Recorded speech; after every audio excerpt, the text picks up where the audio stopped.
my mother's side, she was one of 8, 9 kids, and their relatives all over Canada.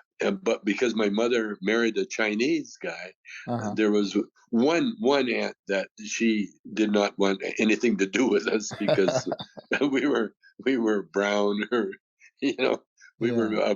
of mixed race. But my early life, I spent a year in a hospital, and then the rest of my time until I turned, I guess, 6, 7, was spent in an orphanage, a Hmm. home with my brother and sister, who I never saw. I was in there alone. And Hmm. so what happened with me, that's why it was so easy for me to be incarcerated, because I really grew up like either in the hospital or in the orphanage, and it's confinement. That's you're interesting. you're confined. And so that was my earliest memories. And so when I went to prison, it was like almost like going home.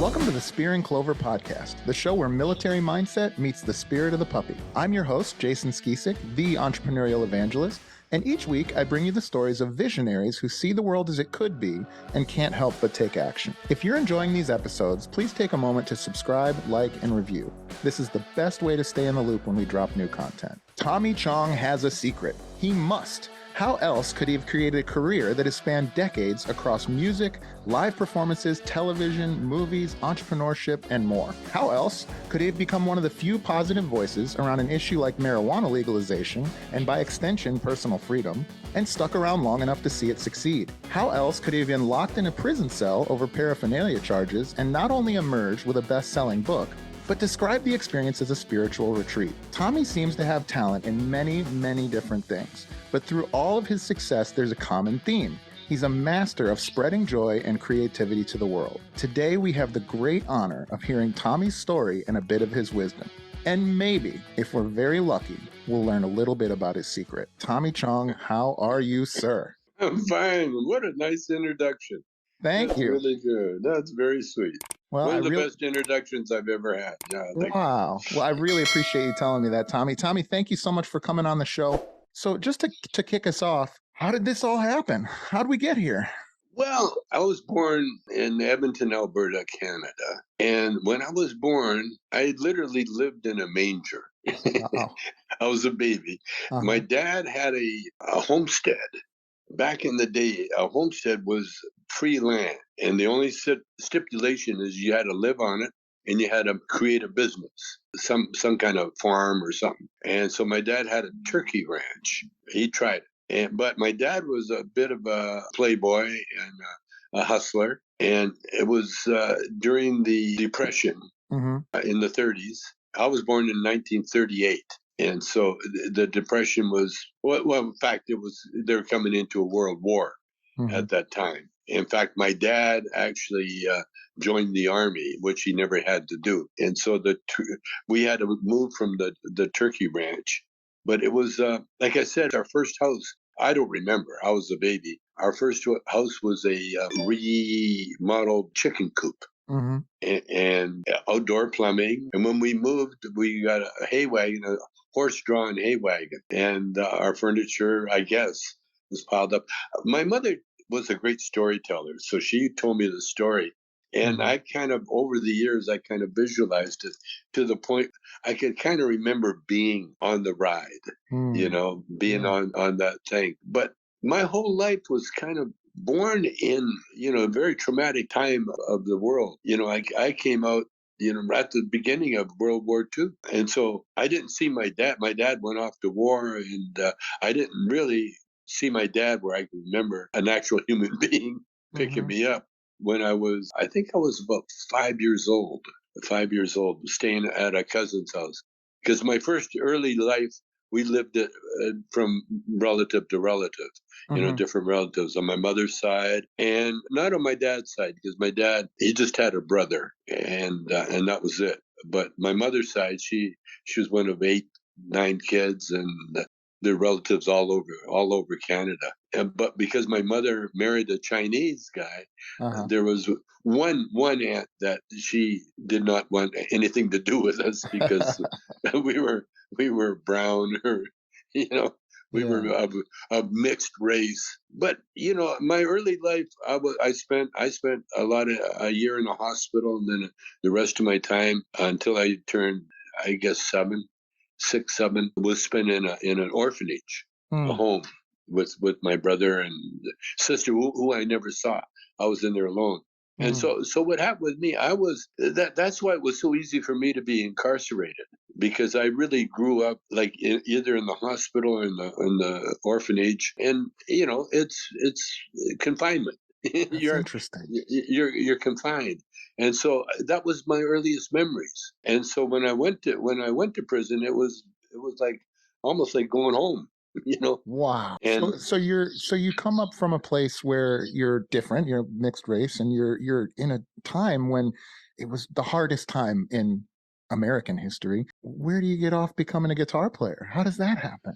well, I had a musical talent, Yeah. which as soon as apparently, I mean, they tell me this. I had an uncle that had a trap line up in British Columbia, Hmm. Uncle Billy Wassick, and he played the banjo. And my first, when I was barely walking, barely 2 years, wasn't even 2 years old, we were in his cabin, and I kind of remember hearing this banjo. Mm. And oh man, I wanted to hear more of that. No one saw me, but when he left on his trap line with his dog sled, I followed him out inside. And it took a while for people to realize, oh, Tommy's missing. and so there was a big search. This is in the mountains. This is in British Columbia. And I could have easily disappeared, Yeah. 5 feet away from the cabin. But they found me. A dog was watching me, and they found me on a stump. But I always had this urge when I'd hear music, And when I was a little older, when we got out of the home or living at home, we had a house and everything. We had a radio, and I was a guy that had to make sure that radio was on and playing in the right. We only had one station anyway, Yeah. and I just loved music. I loved the radio, and I learned a lot. And the rest of the family, they didn't give a shit. Just my brother was older than me, 3 years Hmm. older, so he was busy being a laborer, Mm. but I had the freedom, and so I ended up, and then my mother had a guitar in the house that she bought when she was pregnant with me, and she would hold it against her tummy and strum it out of tune, or no chords or anything. And she tried to learn. If she learned a few changes, but for the most part, it just sat in the Mm. corner of the house. And so I always had the guitar there. But my first instrument was an accordion that my cousin owned. We would visit my cousin, and he was 16 years old, and we'd go into his room. It was like a paradise for Yeah. guys, because I had all the nude magazines and all that shit. And he had a little 12 bass accordion. So I learned how to play the accordion by ear. I never took a lesson. I Hmm. just could pick it up by ear. And then when I got around 13, we moved into the city, and we had, like a nice wartime house. And I used to ride my bike to a music lesson to Hmm. learn how to play guitar. And because that was the only instrument we had, so I'd put the guitar on my back, and I'd ride my bike to the teacher, and I got a couple of lessons. And then I started backing up singers with my guitar, with what I learned. Oh, there's a fiddle player in the country too that enlisted me into playing for parties.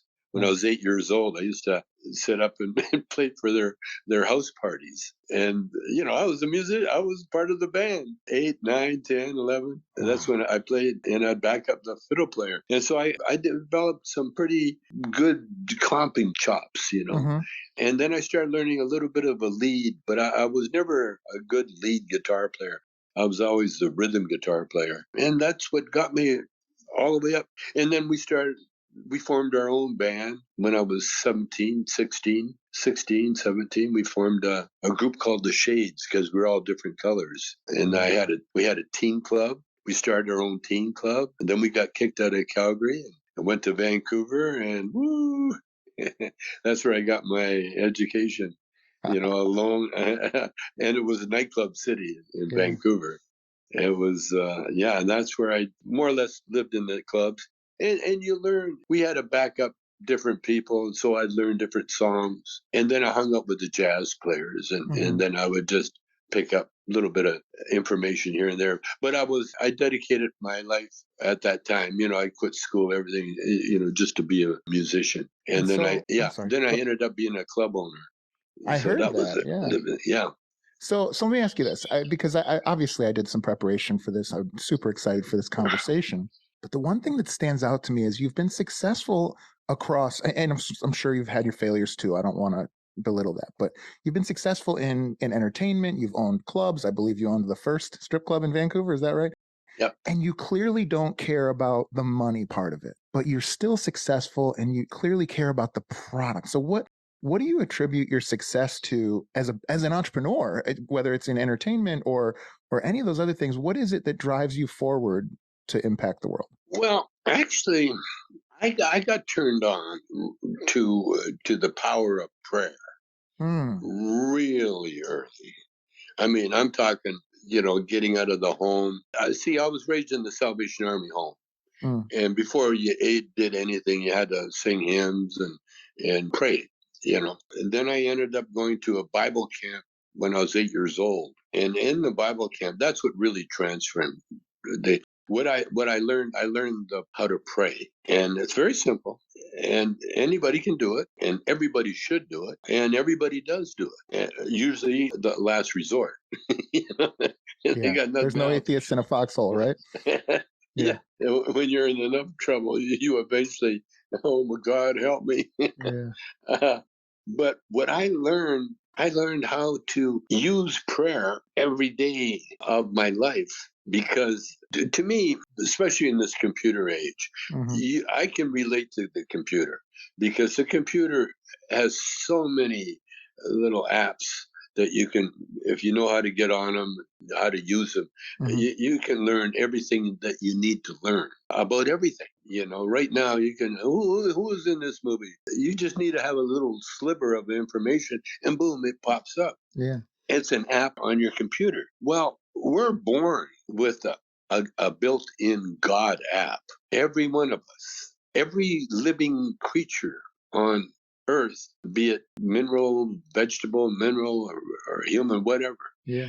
that spark of life is the God app or else we wouldn't exist. And there's scriptures. I got turned on to the scriptures almost like a ghost experience, Mm. starting with the Bible camp, which taught me how to pray. Now, when I learned, it was that we're going to go to bed, we're going to go to sleep, and before you go to sleep, you say this prayer. And what happened to me was that for some reason, that resonated, that whole spiritual side resonated with me right from the beginning. Mm. Because, like I said, I never had siblings to teach me anything. Everything I learned on my own, starting from being 4 or 5 years old in the hospital. And so what I learned, I'm an individual. I'm not so and so's daughter son Right. or a brother. I'm me. I'm Tommy. I'm Hmm. Tommy. Little Tommy, big Tommy, whatever. And knowing that when you discover the power of prayer or the power of God, Mm. and it's available for everybody. Everybody. It's all there. It's available for you. Now, the reason it's not used is because we only learn anything in the physical world. See, there is a physical world. Everything has an opposite. Hmm. For every up, there's a down. For every right, there's a left.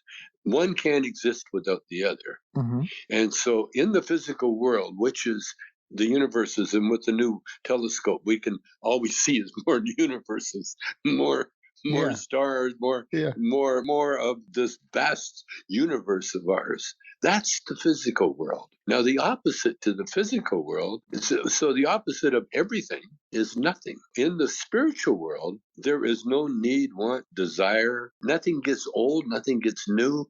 Everything is what they are, Mm. and nothing changes. So when you go to in the Bible, it's called heaven. Mhm. And when Jesus says to the criminals that were being executed next to him, he says, "You will be with me in heaven, fear not." Heaven is the spiritual world. Now, when you die, when you leave this plane of existence, the physical plane, it's your body that you leave behind, or what's left of your body. Mhm. Your spirit, because it's eternal energy, it's always been here in one form or another. It goes into remission in a sense, where it goes to heaven. And there, because all we are is a thought, our mind is who we are. And so we're back there, we're in heaven now, planning our next evolution. Now we're going to evolve. And and it's kind of looking at a scorecard. They got different religions and that have different ways of explaining this. I like the Tibetan way of saying that Mm. that we're connected to a silver cord. And when death comes, that silver cord is severed.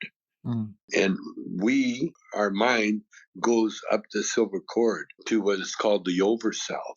And the overself then, because the overself is kind of in charge of a lot of souls on earth, similar to yourself. And when you die, you go back to your overself, and then now you figure out, what do I need to learn next? And so you either evolve or you dissolve. Mhm. Mhm. You either go up or you go back to repeat a course if you failed miserably. And so if you look at the physical world as something that is just momentarily, Mhm. everything is moment, because that's why it's physical, because there's always some trauma, some conflict going on all the time. Like, I look out of my yard and what you see is big things eating little things, Yeah. and little things eating other things, and little things eating plants that are putting out other things that keep them from being eaten, but then are used by other things. So there's a program that's going on in the physical world, that Mm. it's constantly replenishing itself on the bodies or the waste or whatever of other entities. And I, it just I never interviewed stops. I didn't mean to cut you off. I interviewed a lady who's in composting and sells worms by the pound, and that's her whole life, is just Mhm. making things in that cycle better and better. So Now, go ahead. it's very feasible Yeah. that as a spirit, we will be a worm. We will be a bird. We will be a tiger. We will be an elephant. We will be. That's why you're taught. And by the way, there are rules. There are rules. And especially in the spiritual world, there are rules, but because there's no decay, these rules are absolute. In the physical world, you have choices. It's up to you. Do you want to Mm-hmm. do that or not? You have a choice. And a lot of times people will think they're making the smart choice, taking the easiest way, and what scriptures and prophets over the ages have showed us the way to live. Like Jesus. Now, Jesus, who was a Jew, never a Christian. He Right. was only a Jew. And he was a prophet that scared the shit out of everybody, because his whole attitude was so contrary to the money makers. Mm. The money makers, you see. And what he was trying to, get through to everybody is that the spirituality is free. It was a gift. We're here courtesy of a power that has always been here. We're here to learn. Mm. Now, a lot of times, and you only learn by your mistakes. I Think agree. about that. Yeah. You only Yeah. learn by your mistakes. So Yeah. this is one physical world full of drama, chaos, action, violence, full of it, full of it. So, Tommy, I got a question And for you. okay, I don't mean to cut you off, but Tommy, in a Tibetan sense, what have you learned? And what is Tommy Chong still learning even now? I was blessed with this. I guess it started out like as a racial thing right Mm-hmm. from the get go, because that was the first thing, when my mother gave birth to me. And by the way, right away, they couldn't hide the fact that I was Chinese, half Chinese. So Chong on my birth certificate and everything else. But they did hide the one fact that I only found out just recently, that I'm 8% native, Hmm. indigenous. Interesting. It could be Ojibwe. It could be. Wow. I'm doing more research. My grandmother, who they lied to me and told me that she was Irish Hmm. because she had married a Dillon. But then DNA proved that she was half native herself. Hmm. And so she was a Dillon, maybe because her father was Irish and her mother was native. Hmm. My grandmother was half native. My Hmm. mother was a quarter native. I'm an eighth native. And everybody, the Chinese, everybody kept that secret away from the family. Wow. We only found out through the DNA. Yeah. So my background, who I am, Yeah. being so mixed, and it seemed right from the get go that I was here really to become. In fact, my mother told me. She said when I was quite young, I didn't see her until I was 7, 8 years old. Mm-hmm. You know, to the point where I could hug her and this is mom. And she was sick all her life, and so I never really got that hug from anybody until I met my Mm. wife, and then there was the thing. But my mother, she told me because we had troubles everywhere we went. My brother, especially, would fight his way to and from school. Mm. Because all the bullies would try to pick on him, and my brother was too tough for that, and so he got beat up a few times. But for the most time, he was beating the shit out of everybody else. Yeah. And every neighborhood we went to in Alberta, Calgary, was a fight. It was Mm. a fight in the beginning, and then respect. It was fight, then respect. And because I was the younger brother, and I'm not a fighter, I never was. That's why I became a comedian. Yeah. You know, what I mean? Yeah. And thank God, I never had the legs to become a hockey player, or else I would have been limping around, now, But I was like a kid with a sharp tongue, because I noticed everything. I Mm-hmm. would study everything, and I would notice a lot of things. Because that's one thing when you're a little guy and you're kind of excluded, you learn, you sit and you watch and you learn. And I learned all that. And being in the home and everything else, I became an observer, and then I observed, and then I'd learn. And then when I was a preteen, I'd walk to school with girls and I'd be the fly on the wall. I'd listen to them talk about what they liked in a guy and what they didn't like in a guy. And all the girls always liked the bad guys, the dangerous guys. Yeah. And they always thought the good looking jocks were like, ugh, Yeah. they wouldn't like it. And then I learned how to dance. And that was my joy of life. Because you could go to a dance by yourself, find a girl, dance, have a great time, then Yeah. go home, and you're worn out, you're happy. I'm And my feeling brother good used just hearing you say that. It makes my heart go faster, right? Like that feeling after a night of dancing with women you never met before. That's an unbelievable feeling. oh, it's the God, that's the best best. feeling. Yeah. It's the best. There's Yeah. nothing like it. Nothing, because you're there to enjoy music. You're there to enjoy each other. Yeah. And the only criteria is that you got to smell good. You know, you got to make sure you put on that cologne, dude. Yes, sir. You know, because if you stink even a little bit, it's like, I can't go near that Yeah. guy. So what are you still learning? So as we from in that Tibetan sense, if you had to do it all over again, what do you find, are there things that you still think about that you Well, haven't quite gotten your you got to remember, you are going to do it all over again. Yeah. It's not one and done. In a sense it is. What I learned is that because I had a thing about eternity, Mm-hmm. eternal. When they look at the telescope, of course there's no end Mm-hmm. because there was no beginning. And it's something that's always been here. And it's hard because we're like a thought. In fact, that's what we are. Yeah. And I had a talk with a guy. We go with a lot of wealthy Trump lovers, and they're fun, but you can't talk politics. And this one, I had a conversation going with a Israeli Jew because I love talking to them about religion. Mm-hmm. Because one of the reasons that Jews are hated so much by other people is that the Jews discovered the spiritual God. They were the first to come up with the theory that God is spirit. Mm. And that was the whole thing. And that you quit doing these idols and, what are they called? The images, graven images. Mm-hmm.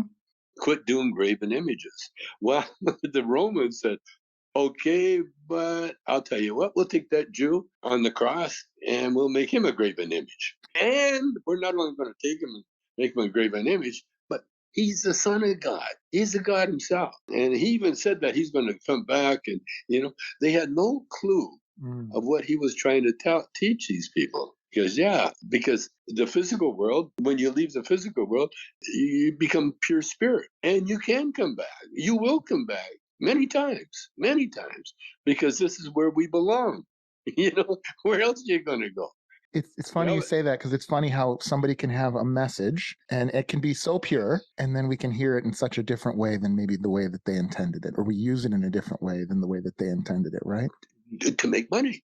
Right. To make money. That was Jesus's only bitch with the church, because their temples were all set up as money making. Yeah. And you had money changers there so that they could, instead of all this different money, you could change it into the currency of the times. And that's what the temple was doing. And Jesus was saying, no, the temple should be helping each other, poor people, not rich people, right.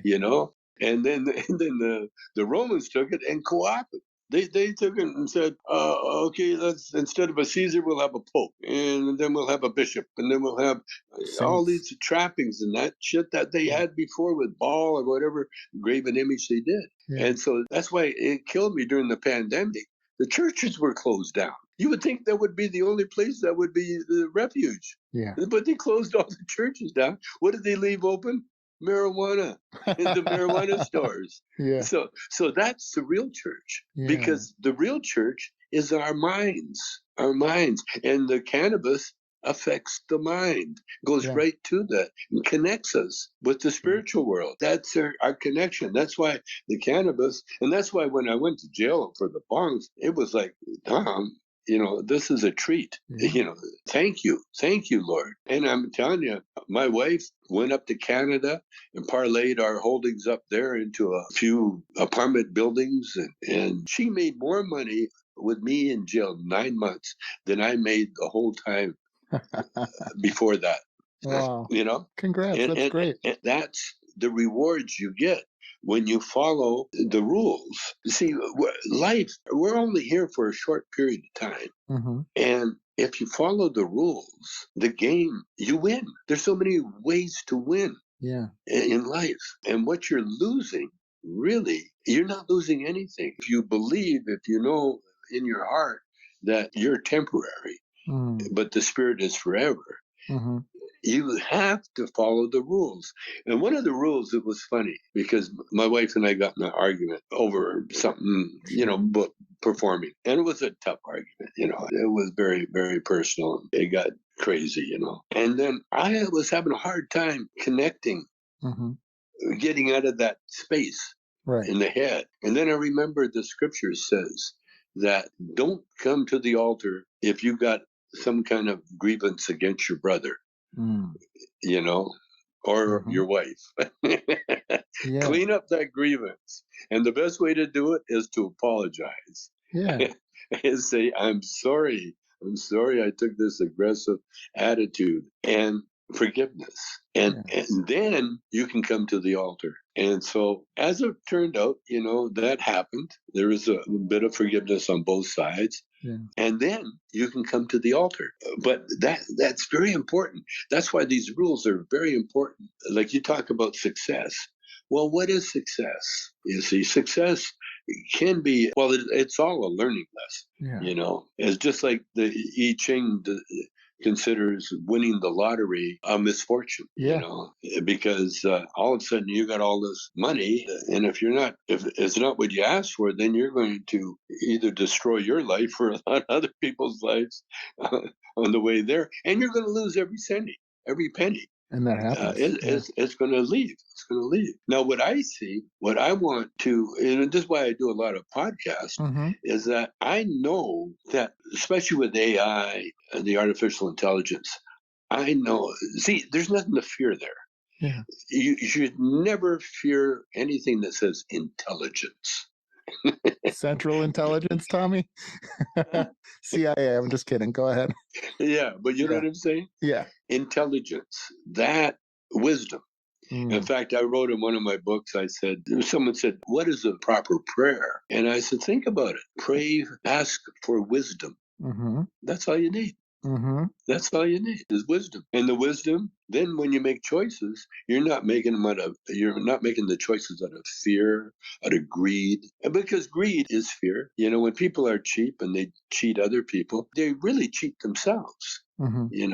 And when you lie, you give birth to monsters that will eat you up because there's nowhere for that lie to go. Mm-hmm. The only place it can go is back to the guy who originated. And when it comes back, it'll kill you Mm. because you unleashed this lie upon, God fearing and God loving Mm. people. And when you do that, see, they've got the defenses up. Your defense is, yea, though I walk through the valley of the shadow of death, I shall fear no evil. Why? Because thou art with me. Mm-hmm. Thy rod and thy staff comfort me. There's no rod, there's no staff. It's a thought. It's just a thought. And so when you change your thought, and the other scripture that I've always used is keep your mind on God, and he will perfect that which concerns you. Mm. Now think of that. Think of how many people are doing it. Beyonce, for sure. All the rappers, Dr. Dre, all of them. The Rock, Kevin Hart. All those guys, Yeah. all those, the Beatles, all those, the Stones. Mm. Keep your mind on God. He will perfect that which concerns you. So the artist, the musician, the politician. And look at Biden. Biden was dead in the water. No one was even thinking about Biden as president until Trump tried to show the world that the only guy he was afraid of was Biden. Hmm. And so everybody said, "Oh, I got Biden. I guess you're the guy." And sure enough, here he is. And look what he's done. Look where we're at. They went through a pandemic, the financial thing, everything's coming up roses. It's nice, and it's not phony, and it's not hurting anybody. It's helping everybody. You see, we're in such a beautiful space, and it's getting more and more beautiful. Mm. For people, if you remember, and if you, the same as truth, you don't realize how powerful truth is Mm. until you see it work for you. For me, for instance, I wouldn't be nowhere near what I am now had I lied about anything about myself. But admitting and rejoicing who I am Mm-hmm. eventually took me to where I am now. And having the only thing that we really leave, someone said, how would you like to be remembered? They Mm-hmm. asked someone, when you die, how would you like to be remembered? And the guy says, I just want to be remembered. Yeah. Yeah. It just remember me. That's all. That's all. How? Who When you gives a talk shit? when you talk about this spirituality and God and in the scripture, and you talk about everything kind of being connected, I know that myself and many people that I know who've had psychedelic experiences, it's not even you believe something or oh, I figured it out. No, it's like you just know. And it's so obvious that you know that Yeah. everything is connected and that including the trees and the grass and the sky and every Yes. molecule, right? Does that inform your spirituality? Do you find that a psychedelic experience or even just meditation, how do you, when you talk about God, what is it that you mean? Well, yeah, totally from the psychedelic, totally. I got turned on way before I got turned on to any substance, including alcohol or anything. Mm-hmm. I found the spirit way, way, way before I was born with it. Mm. And so when I was taught, everything I was taught, see, there's an old saying says, when the pupil's ready, the teacher appears. Well, I was ready right from the Yeah. beginning. Wow. And because I was taken from my mother, from my father, and I was put in there, and I was that young little guy that you didn't notice. Like when I was in Bible camp, at the end of the camp, they give awards out, and I won the nicest kid in camp award. And it was so sweet. But everywhere I approached, because the thing is, like, if you keep your mind on God, and I've been keeping my mind on God Mm. for as long as I can remember. Mm-hmm. It was Sunday school. Sunday school, and they said God is everywhere. And I remember walking outside with my friends, and we're walking home, and I kept looking for God, and, you know, Yeah. and I is he? If he's everywhere, where is he? And then for some reason, I looked up in the sky at night, and it's in Canada. It was cold. You can imagine every star was like hanging so close you could touch them. And I saw meteorites going. I saw all sorts of happening in there. And so when I said, "Where is God? Where is God?" And I look up, and it's like, "Oh, you're up there."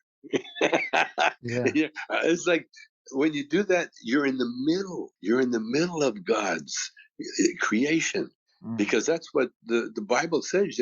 Rejoice, behold the winners. Like the Lord's Prayer really says it all. Our Father, that connects everybody, man, woman, child, everybody. Our Father, it's our Father who art in heaven, not everywhere. He's in heaven. He's in heaven. Hallowed, that's where your prayers are going, right to God in heaven. Hallowed be thy name. In other words, when you treat God as the holy, that's what you get. You get back, because that's an action reaction thing. If you give out those good vibes, that's what you get back. If you give out a lie, that's what you get back. And so when you give out that God vibe, and you realize that God, now you're in his bosom. He's got you in his hand. He's got you close to the heart. And no matter what you do, if you got him in your heart, or her in your heart, in your mind, then whatever you attempt to do, he will perfect that which concerns you. Today's show is brought to you by High Level CRM. High Level is an all-in-one platform designed to help entrepreneurs grow their businesses without the need for multiple softwares or an IT team. Not only does their easy-to-use software allow you to track and manage your leads throughout each phase of the relationship, but it also allows you to build funnels, track stats, and more. Guys, I sat down and added up the cost of software I was able to replace with just one app, and it was over $1,000 per month. Because this is an all-in-one application, I also save a ton of headaches connecting apps and building automations, and the team at Go High Level does a great job of getting you started quickly and easily when you sign on. I cannot more highly recommend these guys. Right now, Spear and Clover listeners get a free 14-day trial of High Level CRM for themselves. Click the link in our show notes to support the show and get started on your free 14-day trial today. I'm super excited that today's show is brought to you by the Global School of Entrepreneurship. Most practicing entrepreneurs cannot take 2 years away from their growing business to attend a full-time campus-based program or spend every weekend away from family and business for a couple of years. Finally, there's an accredited program specifically designed for you to work on and grow your business while completing your MBA. The GSE MBA complements the needs and schedules of someone actively engaged in an entrepreneurial venture while still covering the accredited curriculum expected from any MBA program. The Global School of Entrepreneurship offers a unique offering called the Mastermind to MBA program. It consists of 10 students who work together in a forum-style cohort and meet every other week for a year. The GSE MBA helps you develop skills in critical thinking and strategic planning. Students also develop competencies in leadership, decision-making, and communication with both employees as well as the important stakeholders in your business. You will be exposed to world-class academics and fascinating guest lecturers. You'll work on your business while working in your business. Students are guided by real-world entrepreneurs with decades of experience starting and scaling businesses just like yours. Best of all, I'm beyond proud to announce that the Global School of Entrepreneurship has agreed to offer one Spear and Clover listener a scholarship to join an upcoming Mastermind to MBA cohort. They are looking for someone just like you to bring a unique perspective to the program, and they are accepting applications right now. To learn more and to apply, simply go to www.gse.mba/spear. That's www.gse.mba/spear. Don't miss this opportunity to level yourself up and surround yourself with other like-minded entrepreneurs just like you. Once again, to apply for the GSE MBA Spear and Clover Scholarship, simply visit www.gse.mba/spear. That's www.gse.mba/spear. Today's show is brought to you by Scaling with Media. I mean, literally, like if it weren't for the folks at Scaling with Media, you would not be getting this. Scaling with Media is a truly revolutionary company for any entrepreneur who wants to reach a larger audience without taking on the years of experience necessary to master the required skills. These guys do it all. From helping you develop your creative plan to editing, sourcing content, copywriting, ads management, and way more. Whether you're looking to launch a YouTube channel or podcast, or you just want to scale your business out to more eyeballs, these guys are the absolute best one-stop shop. But that's not all. Right now, Spear and Clover listeners who sign up for their brand launch package will receive a free, that's right, free professional grade studio kit that I'm actually recording right now on. The studio kit includes a professional microphone, stand, lighting, and headphones, and is worth well over $500. Take action now by going to scalingwithmedia.com/spear and claim your free studio kit. Again, that's scalingwithmedia.com/spear, scalingwithmedia.com/spear. Now back to the show. I never directed a movie. Come on. I never wrote a movie. And next thing you know, the first thing I ever did in the movies became a worldwide hit. Yeah. And it's still being shown, and it's still being talked about. You brought joy to my family last night. We watched it last night. That's what I'm saying. Yeah. That's what I'm saying. And now I wrote that movie, and I directed most of it.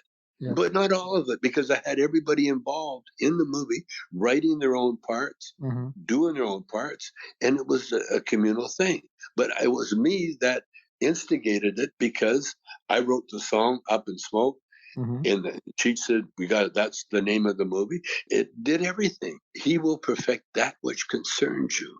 And so that concerned me. And the music, same as the music. I ended up on Motown Records, and I would write poetry. I never wrote music, thank God, because I would have been trapped into that cycle, that music cycle. And it's almost like a treadmill. Be careful what song you make a hit, because you're going to be singing that motherfucker for the rest of your life. I always wonder about that. Yeah, what that must feel like if you're one of those guys. Well, it's got to feel really good in the beginning, and then it's got to feel like, oh shit. Because I talked to people who quit the band when it got successful, because they didn't want to be pigeonholed into that thing. So the power, when you realize that power, and in return, all you really have to do is keep a pure soul. And that's easy to do. That's easy to do, because what people like myself, poets, a lot of writers ended up being alcoholics. A lot of performers end up being drug addicts. A lot of them, because they're looking for God, but they don't acknowledge it's God. They think it's something else. They think it's the booze. They think it's cocaine, or they think it's the heroin. That's why they can do these great things. And so they're missing the point. If they knew, and like John Coltrane did Love Supreme, anything he did with God in it, man, it was like, it works magic. But you can't create graven images, because that graven image, now it's a lie. And you created that lie, or you allowed that lie to creep into your God space, because God is very, very, very shy. He's very shy. That's why hallowed be thy name. If you don't approach God with that hallowed feeling, then he doesn't hear.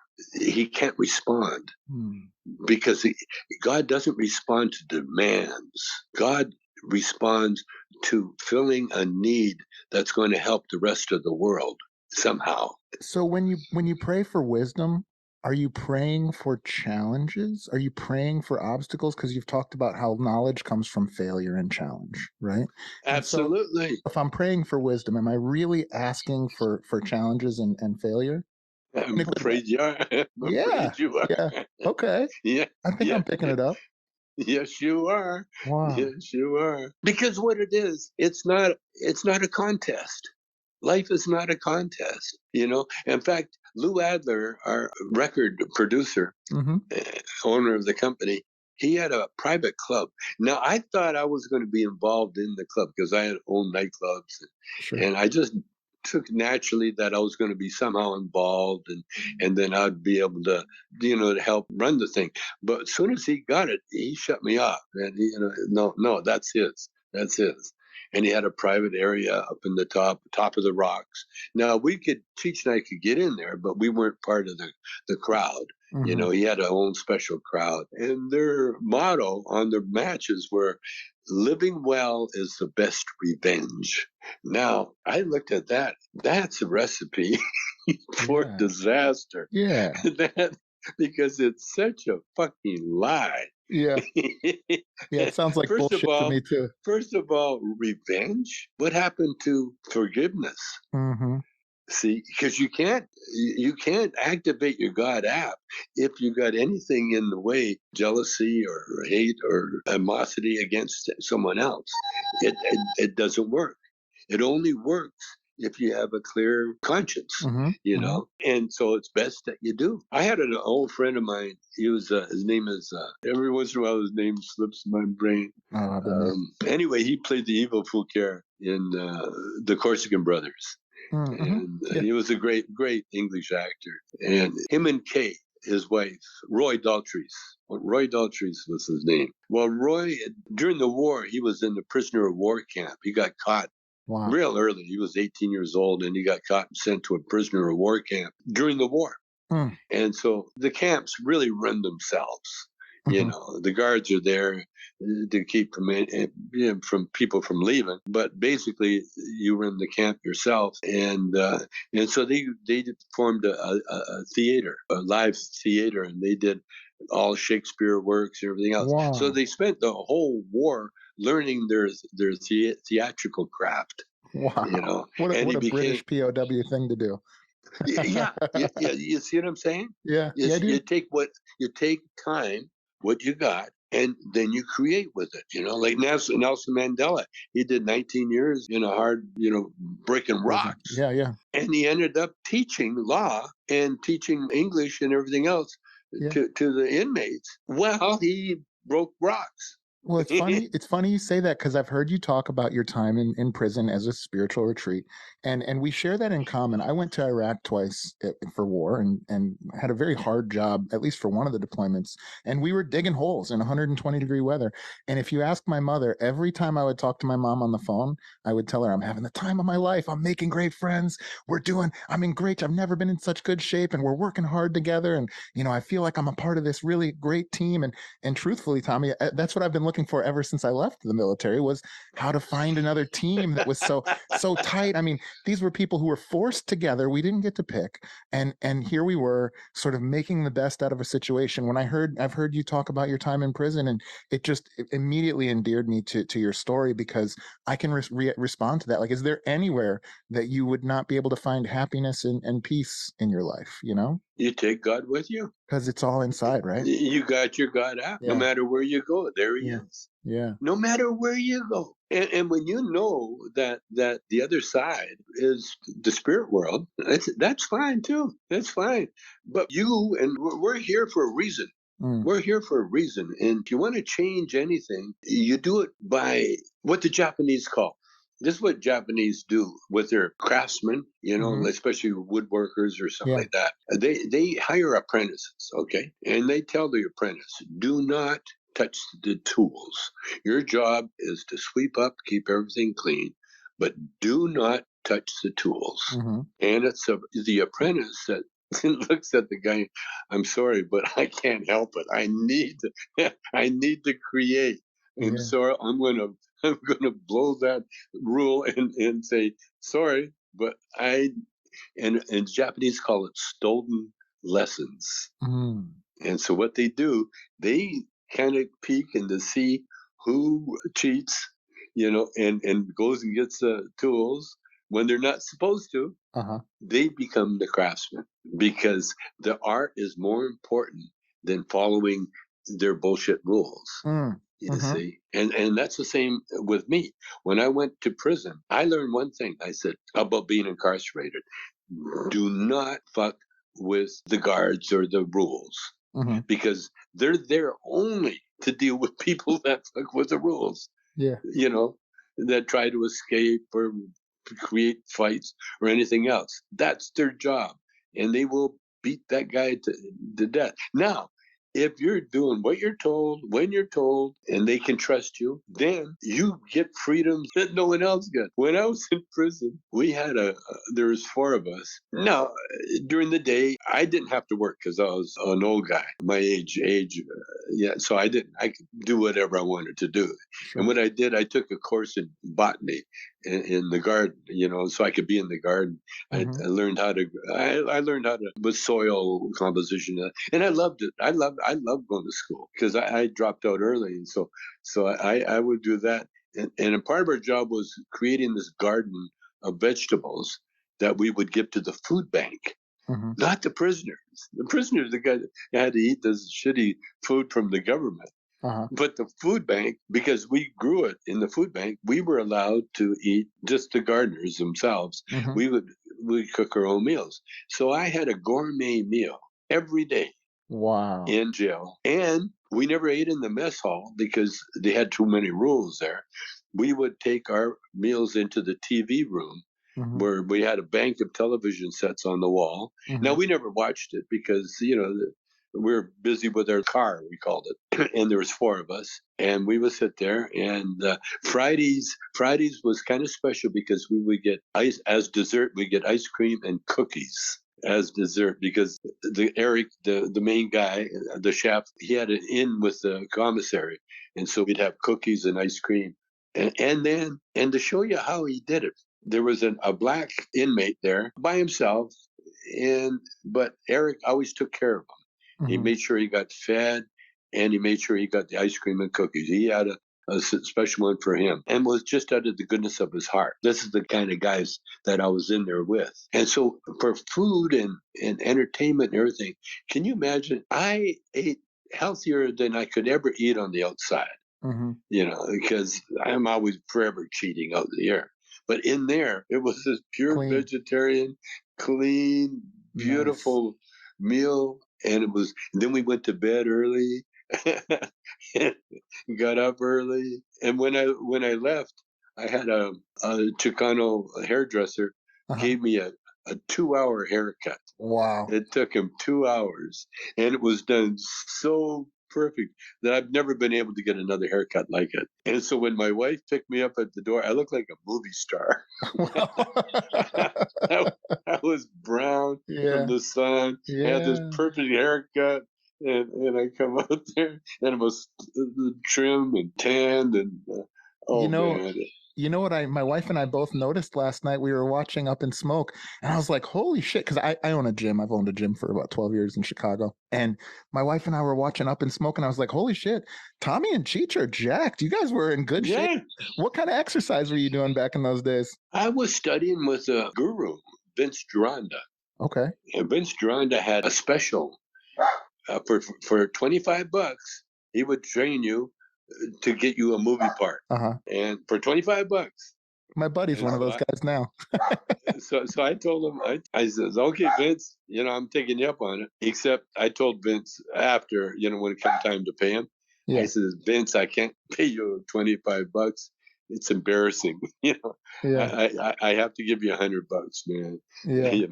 Just because of who I am. Yeah. But he was the guy. He got me in such good shape, and it was just for the movie. It was all Clearly. serendipity. It was all serendipity. Same as Cheech. Cheech was doing Tai Chi Wow. and working out at home and everything else. So Cheech was in phenomenal shape. I was in phenomenal. Cheech was surfing every day in Malibu, Oh, yeah. and he was in the water, and he was eating properly. And we had a movie. We knew what we had to do. We did the same thing with the Corsican brothers. Every movie we ever did, I would have a gym on the set, Wow. and then I would give the gym to the local prison, for the inmates. It was always give and take. Yeah. That was one of the things that I wanted to show in Up in Smoke. I wanted to show a guy that smoked a ton of dope but Yep. in the best shape of his life. Yes. I mean, I do jujitsu and kickboxing, and I've owned a CrossFit gym for years. And there's a ton of people that are in the cannabis culture that believe strongly in that medicine or in that participation, and It's in great shape, unbelievable shape. You just got to stay it away it from the food. it affects the mind. Yeah, Yeah. well, you know what I do now. My son married a Muslim, and so when Ramadan comes, Hmm. I follow Ramadan. And what it is that you fast Hmm. during the day, Hmm. and then you have one meal at night after sundown, and it was perfect. I've been doing that every year now, and Wow. I'm not in the best shape of my life. I got a colostomy bag fucking up my abs, but as far as looking goes, Hmm. but for my age, and you know, I go to the doctor every week for my testosterone shot, Hmm. and so I get monitored every week, my weight and blood Hmm. pressure and everything else. And so for my age, I'm going to make it. I'm going to be pretty deep into the time, you know, if that's what it's going to be, Sure. if it's called for. But I could see that happening. No, you know, one of the reasons I went to California was to go to work out in Gold's Gym. Yeah. Yeah, I bet. Yeah, that What a was my time. dream. That was my dream, and I did. And at the time, it cost $25. That $25 was a lot of money back Yeah. then. $25 for 3 months. 3 months for 25 bucks. Wow. And I was there, and in fact, I helped Joe with a few of his machines. You know, his leg press machine. Hmm. He never had the if you took the weight off one side, it would tip over. So he had to Hmm. put that extra leg in there. And I was there when it tipped over. And yeah, oh man. In fact, I put in Nice Dreams, the movie Nice Dreams. We put a Gold's Gym scene in there where Zabel, my buddy from Gold's, I bring him a bud and he gives me a bunch of T-shirts and shit. Yeah, Nice. So a lot of fun. what do you attribute your longevity to as far as like your vitality? You're clearly very with it. You're in good shape. You're eating healthy. I mean, certainly you could have gotten kind of swept into bad habits or taken things easy or taken the easy path. You know, it seems like you've really chosen not to do that. Well, I did. I did because when I was playing music, I would hang out with the bouncers, and most of the bouncers were all muscle heads, you know, Hmm. Hmm. meat heads, and they were the ones that got me quit smoking. You know, I'd come out there to hang with them, and they'd take the cigarette out of my hand, and throw it down, and They're step on it. smart. Yeah. Don't smoke, don't smoke, don't smoke. And same as alcohol. I mean, we never got along with alcohol. I would do weed, and when I had it, you know. And I found out too that you don't need a lot of weed. You just need the smell, and the Mm. smell will activate your whole brain, and all, next thing you know, you're thinking these really good creative thoughts. You know. Yeah. Do you have any other habits that you do? Like, for instance, I go in float tanks. I'm going in a float tank tomorrow. Do you have any habits that you do to find creativity or center yourself or kind of think about your place in the universe? I used to talk about prayer, obviously. I try every once in a while. Like I had a friend come over and he's starting to do this cannabis, like a 12-step program where you get high on cannabis, then you put on the earphones and lay back and listen to certain music, you Hmm. know. And then he wanted to read something to me. You know what I do? I started when I was recovering from cancer. I've got these spiritual books. One is Joel S. Goldsmith, Mm. and it's called The Master Speaks. And then I have another one called it's a book by Emmett Fox, Ten Commandments, or anything really by Emmett Hmm. Fox. Now both Jews are expert in the Christianity, Hmm. what was really said, what they really meant. And but Goldsmith, I had this experience. I've said this many times. One time it was on have you had any ghost like experience? You know, Hmm. and I did with Goldsmith. What happened? I was on my way to the gym in New York. I was in New York, and I'm walking down the street. Next thing I know, I felt a force to stop me where I was walking. It just stopped me and turned me, and I'm facing this Harper Collins publishing Hmm. store. And then I felt I got pushed into the store. It was weird. It was weird because I'm aware of it. You know, you kind of look to see who's pushing me. There's Yeah. nothing there.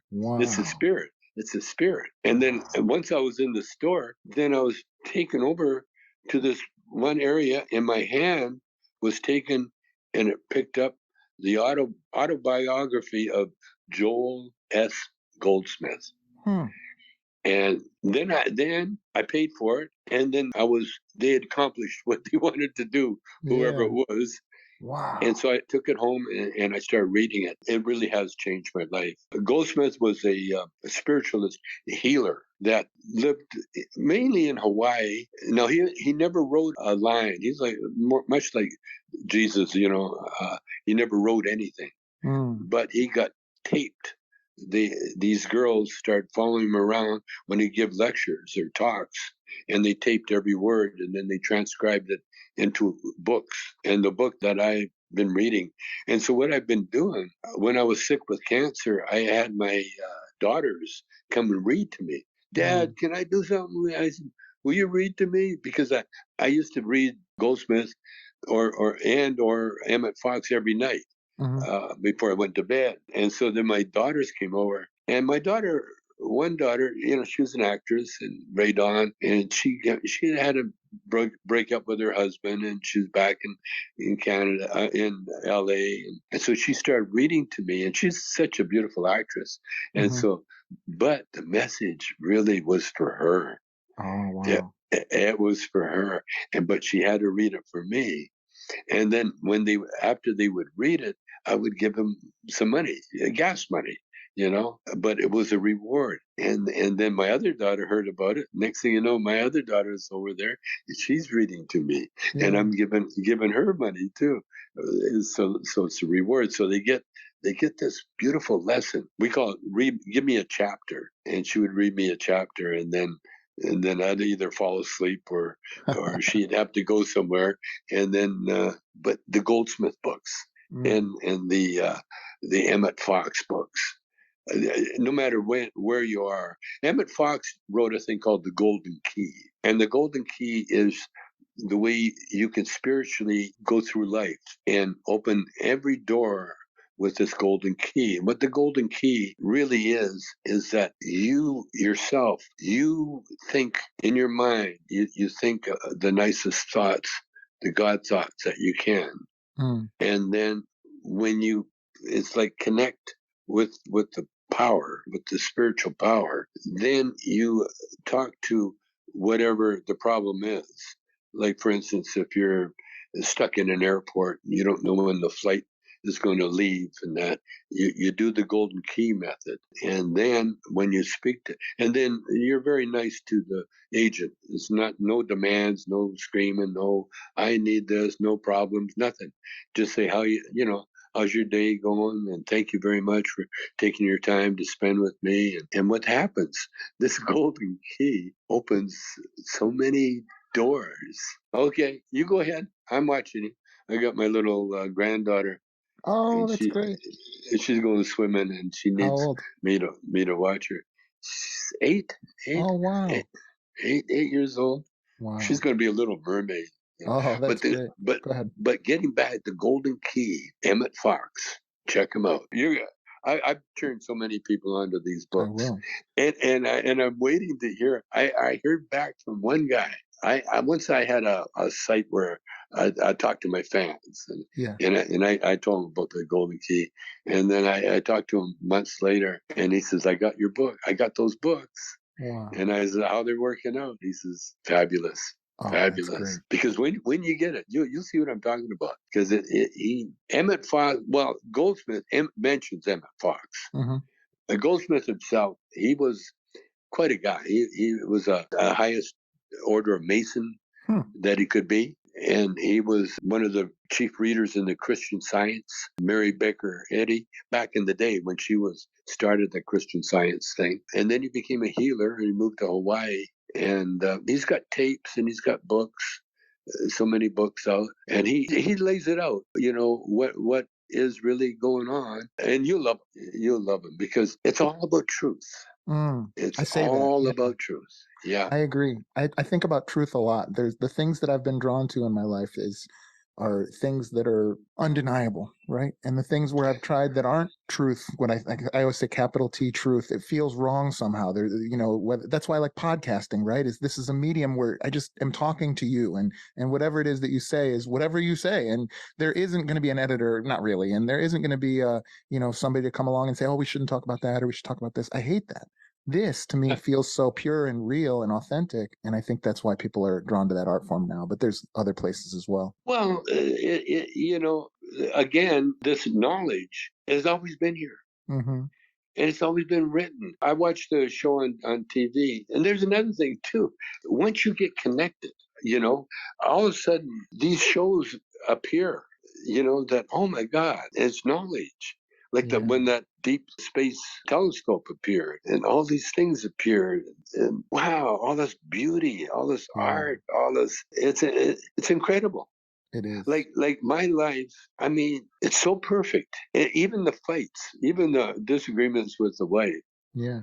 Because I know that you can't talk to God if you got something bugging your shit out of you. Yeah. God doesn't want to hear it. Well, And so, Tommy, go ahead, Tom. no, I was just going to say, those little things, they come and go. They come and Yeah. go. And there's a reason for everything. And a lot of times the reason is just telling you to mellow out and kick back. It's not that important. And if it is, don't worry, it'll come around.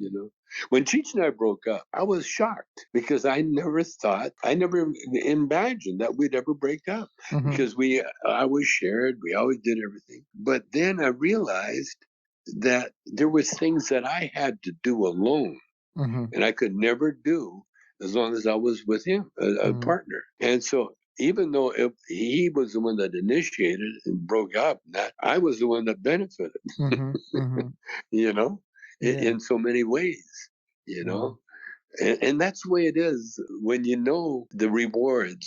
And it's not about rewards, because the satisfaction you get, that I get, is the smiles that I get from people when they just see me, when they recognize me. Yeah. And then because a lot of times Cheech and I were the first voices they ever heard in their earphones, that they could go, "Whoa, man, this is crazy!" And then you meet them all grown up and everything else. And I've had judges and lawyers and cops and everybody else come up, "Man, I grew up with you guys and we got in trouble," and all that shit. It's so neat. You guys, you had an impact on my young life for sure, and in such a like positive and joyous way. And I think it was at a time when, I mean, in the middle of the 90s, which is when I was a kid in high school, and in the middle of that, I mean, drugs were the worst. I mean, that was, when the war on drugs and Just Say No and all that stuff. And I never was particularly into it, but I just remember being like, if they're so bad, how come these guys seem so nice and so wonderful and so happy? And I just feel like you've been in all of everything that I've seen you do, and for the record, Cheech as well, has just been such a positive, and like there's just so much kindness that I've seen you guys spread. And so when those, the further I've gotten, I remember just, not specifically to your stuff, but I remember realizing, oh, adults aren't right about everything. And so when I see something that's so clearly positive, early on I was able to go like, if you're telling me that's bad, then I know I can't trust you, because that's good, and I think, and I thank you for that work that you've put into the world. Well, you when you discovered the physical, being in good shape, and owning gyms and that right there, because you just look at a gym itself. What it means, it really is the spiritual meeting places. I know some amazing people from that. Because what you're doing is you're using the physical universe to make you stronger, to make Through everything struggle, better, and failure. It's so good. So Tommy, when it's all said and done, what is it that you would like to make an impact on the world? What is the impact that you hope we remember you for? Well, I've got huge aspirations. Of course. To the point where I realize this is one thing that I'm picking a mountain. Like I've done a few mountains. They're little molehills compared to the mountain that I want to pick. And what it is that I feel that when those people from South America formed, their march, and they marched from, 1,000 miles or 1,500 miles, whatever it was, through deserts and hills and valleys to come to America. Mm-hmm. I consider that an audition. Okay. Yeah. And I really want to form a movie company, and I want to hire every marcher that was in there and bring them into America on a visa where give them work, Mm-hmm. where they work for my movie company called Peace Pipe Pictures. I like And it. and what we do with casting and everybody, we put people where they're supposed to be. Mm. If they're kids, they go to school. If they're carpenters, they're in the woodworking shop. If they're Mm-hmm. actors, they're studying acting. If they're writers, if they're just moms, they're being a mom Mm-hmm. somewhere. And there's a in the movie business. There's enough. There's a place for everybody. Mm-hmm. Even the ones in their stretchers or in the bed, they can be used as extras Mm-hmm. if they have to be. But everybody has a worth in the movie industry, and the way the serial stuff is going now, I want to start a sitcom that goes for at least 20 years. I'm Yeah. planning 20 years. Nice. And I want to look at my early beginnings, Mm-hmm. before I was born, my Chinese heritage, Cheech's Mexican heritage, and go back in time. And then, because we're always migrating, Yeah. everybody makes it like, oh, there's so many migrants at the border. That's since the beginning of time. In fact, the story of Jesus was about a migration where Right. they where you The had to census. stop, Yeah. get censored. Yeah. Yeah. And so what I want to do is use the events of today and then the power of a movie company. Because if you think about the insurrection that went down with Trump, Mm. it was filmed. It was all filmed by the participants, Mm-hmm. the guys that were doing it. They took selfies of themselves breaking the law. Mm-hmm. Crazy. and over some lie. But that is going to change the face of democracy and forever. Mm-hmm. Forever. Now we're going to plug up the holes that where it's weak, and make codify things that need to be codified. What Trump did is he identified all the swamp animals that need to be removed and replaced. And so what I see us doing is creating the future and bringing the future into it now. Mm. No, don't wait for some, cockamamie reason, because you can do it now. We can do it Mm-hmm. now, Mm-hmm. you know, and the stories and everything else around, because we're not going to go back to the way things used to be. No more than we're going to No. go back and use a wall phone, or Yeah. or a dial phone. Those are done. Mm-hmm. It's done. We're in this new world, and it's not a new world. We're It's the actually, same. it's been done. It's been done before. Yeah. And so what I want to do, and same as the weapons problem, I'd like to solve it again with the movie. See, the Mm. the movie laws for any kind of firearms are ironclad. And if you break the law, you end up like a Baldwin, Alex Baldwin shooting Yeah. somebody. He broke a rule. If you follow the rules, you're not going to hurt anybody, and Mm-hmm. and and you're not going to eliminate guns. But what I would like to do is follow the movie company guidelines and say you can have any weapon you want. You just have to insure it so that if anything happens, That's interesting. everything's taken care of. No, you can have it, AKA whatever. You can have it, but it has to be insured. And then what are you going to do? Shoot up a school? No, that's not. You can't get insurance for that. It'd be Yeah, nice if there was some training too, right? I mean, I'm definitely a believer in firearms, but I've been to the military and I grew up with my father training us on weapons and things like that. Well, Tommy, I know we've had you for a long time. I appreciate your time. There's two questions that I ask everybody that's on the show, and I'd love to ask you those questions now. sure, All right. sure. The first question is, and I'm going to try and change it a little bit to fit your because you're a little different case than most of my guests. If you had access to unlimited financial resources, what would you do to profitably kind of spread your mission to the world? And I think you sort of have already just been answering it a little bit, Yeah. but yeah. Yeah, I would definitely fund a movie Yeah. company, and it would be a 20-year plan, Yeah. at least 20, and it would be ongoing, Mm-hmm. ongoing. And instead of doing the public voting, I would get like a board of directors, Mm-hmm. Mm-hmm. and they would together we would chart what we have to do in the future. Beautiful. But the answer is we have the answer. Mm-hmm. We have the ability to do that, and that's what I would do with the That's money. great.